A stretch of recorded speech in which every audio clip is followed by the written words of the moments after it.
The PayPal dollar has launched, and this is all of the information that you need to know right now as to what is going on with the PayPal dollar and the latest crypto news and figures. Without any further ado, let's get straight into what is going on in the wonderful world of crypto.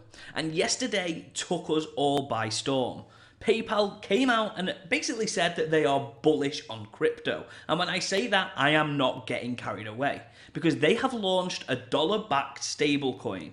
Now, PayPal USD can be used for payments and transfers and will soon be available on Venmo. Now, this is a historic move forward. Now, to be honest, this has took me by absolute shock. And I can't wait to see how this plays out. And PayPal announcing these plans, I know it's just mind-blowing. It's dubbed PYUSD, which the financial technological giant says can be used for payments and transfers to one of the biggest international platforms for transfers and payments. Is absolutely huge, and it's clearly going to take crypto to the masses. Now, the new cryptocurrency is issued by Paxos, and it's fully backed by the US dollar. Short-term, the US treasuries and similar can be redeemed one-to-one to the US dollar, the company has said. Now, we need to pay special attention to this, because we also know that Paxos, they still issue BUSD. Many people think that it's Binance. It's actually not. And PayPal have said starting today that the rollout will go on for a matter of weeks. And US PayPal customers who purchase PayPal USD will now be able to transfer it into the new currency, which is absolutely huge because they are not only introducing this, but rolling it out to US users. Now, I can't wait to see where this goes. I think it's absolutely huge news for the space, and this is a moment we will remember for time to come. And because of that, actually, their stock price at PayPal increased 3% since making this announcement. So clearly there's an air of excitement around this announcement. I'm absolutely buzzing around it. Let's see how it goes. But let's see, because the US Republican state has come out and said that they are pushing for a bill around the stablecoin. Now, following the launch of its own stablecoin, Patrick T. McHenry, the chair of the House of Financial Services Committee, has emphasized the need for legislation to be passed to govern stablecoins. Now, of course, it wouldn't be a positive news story without the US coming out and going, "Oos, we really want to give you a kick and we're going to kick you down." But I do think that this is welcome news to regulate stablecoins. I actually think stablecoins are about to be blown wide open. We've seen what is going on with Paxos, Circle. We've seen the Justin Chun incident. We've seen CZ and his comments around algorithmic stablecoins. Clearly, there's a huge move to stablecoins. The last week, we've seen 3 or 4 brand new stablecoins launched. And what is the reason? There's clearly a war right now between USDC and USDC, so we need to monitor this very closely, and I think the right way to monitor that is by regulations. So even though Americans are doing American things, I welcome this news. And this, let's just rewind and have a look at Circle. Now, they are saying that 70% of USDC adoption actually comes from outside the USA. So in order for, you would argue, the US government, the US policymakers to monitor their currency, because reminder, majority of these stablecoins are claimed to be backed one-to-one to the US dollar, that they probably need to assess where this is going, because 70% of that fund then is being transferred out of that native homeland.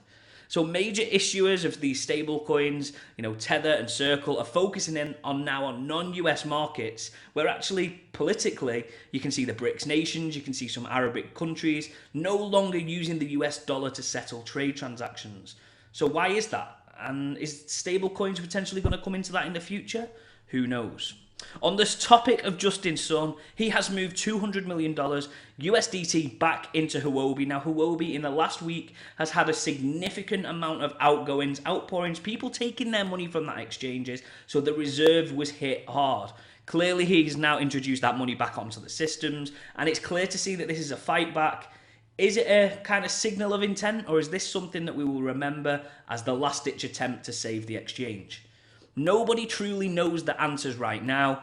To me, I would be leaning more to the last-ditch attempt, but let's see what happens. The final article before we get into the figures is around an absolute chaotic August incoming. Now, why are people talking about this? Now, volumes for Bitcoin are historically low right now, which would suggest some significant kind of chart movement is incoming and incoming pretty fast. Many leaders within the space are then dubbing that we're going to see a bit of a downfall and crash in price, and the alts are going to be hit hardest, with many saying up to 60% loss in price reduction. I think there's a solid argument for this.